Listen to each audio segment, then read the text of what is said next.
जय गुरु गोरखनाथ। जय जय हरवीर भोगा जी।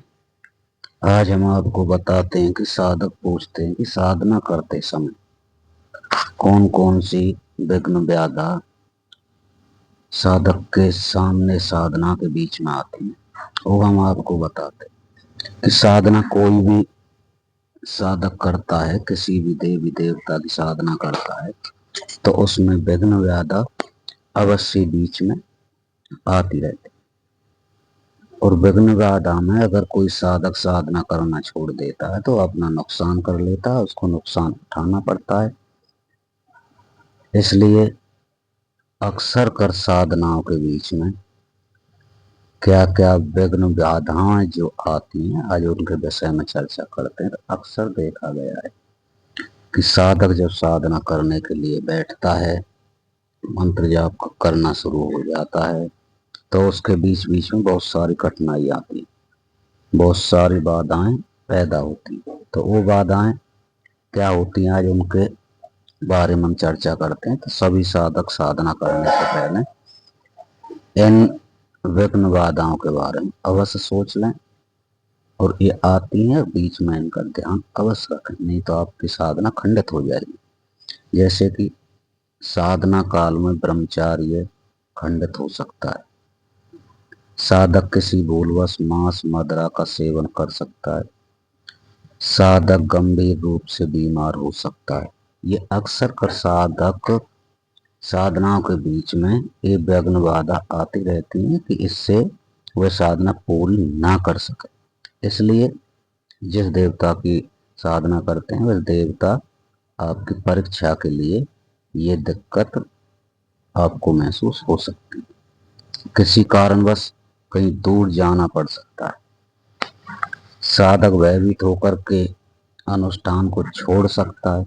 डरावना कोई चीज दिखाई दे गई, उससे उसको साधना बीच में छोड़नी पड़ सकती है। साधक अहंकार बस साधना पूर्ण होने से पहले मंत्र शक्ति की परीक्षा ले सकता है अथवा किसी से अपने अनुष्ठान की चर्चा कर सकता है।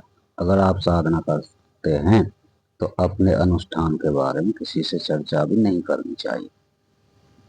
क्रोध अहंकार में आकर के साधक आई हुई साध शक्ति से परीक्षा ले सकता है, ऐसे में भी साधना नष्ट हो जाती है। जाप के समय मूर्छा भी आ सकती है। साधक को चाहिए कि इन विघ्न बाधाओं से बचने के लिए कुछ नियम पालन करने चाहिए। साधक को चाहिए कि वह साधना काल में स्त्री से दूर रहें, संभव हो तो उनसे एकांत में वार्ता नहीं करें, नहीं तो आपकी साधना खंडित हो सकती है।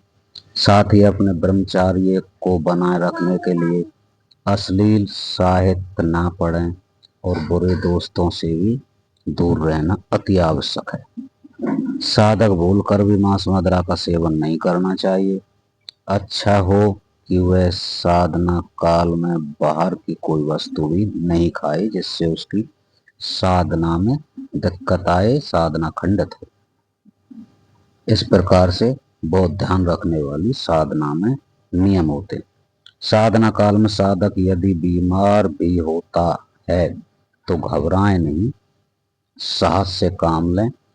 किसी भी दशा में अनुष्ठान नहीं छोड़ें। अगर अनुष्ठान आपने शुरू किया है तो किसी भी प्रकार से अनुष्ठान को बीच में नहीं छोड़ना है, चाहे आपको किसी हद तक पहुंचना पड़े। अगर बीमार भी हैं तो साधना में अवश्य लगे रहें, क्योंकि यह देवी देवताओं की परीक्षा का समय होता है। इसलिए और हम आपको बता देते हैं कि हमारे चैनल को सब्सक्राइब नहीं किया है तो अवश्य सब्सक्राइब जरूर कर लें कि साधना से रिलेटेड जानकारी हमारे चैनल पर आप तक पहुंचती रहेंगी, हमारे चैनल पर आपको मिलती रहेंगी। इसलिए सब्सक्राइब करना बिल्कुल नहीं भूलें।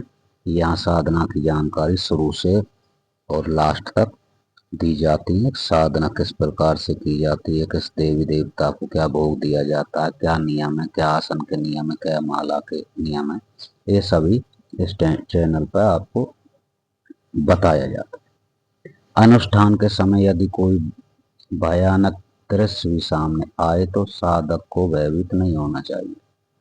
कोई डरावनी चीज दिखती है तो साधक को डरना नहीं चाहिए। ऐसे क्षणों में साधक अपनी आंख बंद कर लें और सावधानी पूर्वक मंत्र का जाप करते रहें। अपने विचारों को इधर उधर ना बिखरने दें और समस्त शक्ति को साधना की ओर लगाएं। ऐसा होने पर मूर्छा की संभावना ना रहेगी। अगर आपको मूर्छा आ रही है, डर लग रहा है, तो अपने आंखों को बंद करके अपने मन को इधर उधर से रोक करके उसी साधना में लगाए रखने का विधान होता है। इससे आपको मूर्छा भी नहीं आएगी और आपको जो भय दिखाई दे रहा है वो भी दिखाई नहीं देगा। जैसे कि हम पहले भी बता चुके हैं कि अनुष्ठान का एक सफर निश्चय होता है। अतः प्रतिदिन निश्चित समय पर ही अनुष्ठान करें और कहीं बाहर नहीं जाएं, क्योंकि बाहर जाने से आप समय पर नहीं लौट सकते हैं। कोई भी आपको अड़चन लग सकती है, अनुष्ठान छूट सकता है, इसलिए साधना खंडित हो सकती है। इन चीजों का आप विशेषकर ध्यान रखने की बात है। ये विघ्न बाधा आपको बार बार साधना के बीच में आती रहती हैं। ये सबके साथ होता है, ये संभावित विघ्न हैं, ये अवश्य आपको देखने को मिलते हैं। और इनको जब पार कर जाते हैं तो साधक को साधना प्राप्त हो जाती है। तो इन चीजों का अवश्य ध्यान रखना चाहिए कि साधक और शक्ति के बीच परीक्षा होती है।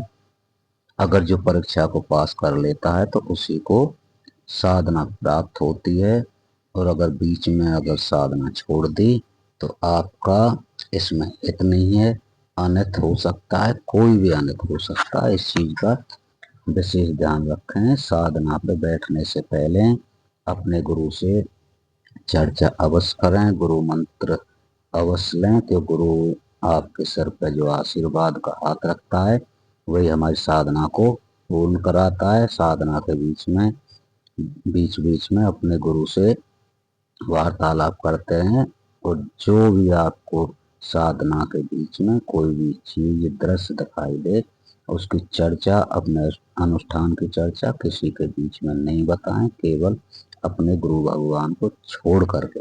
इन चीजों का ध्यान रखते हुए आप साधना में बैठें, और ऐसी अनेक प्रकार की जानकारी हमारे चैनल पर आपको मिलती रहेंगी।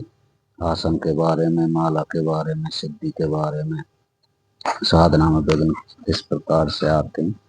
तो हमारे चैनल को सब्सक्राइब करें। जय गुरु गोरखनाथ।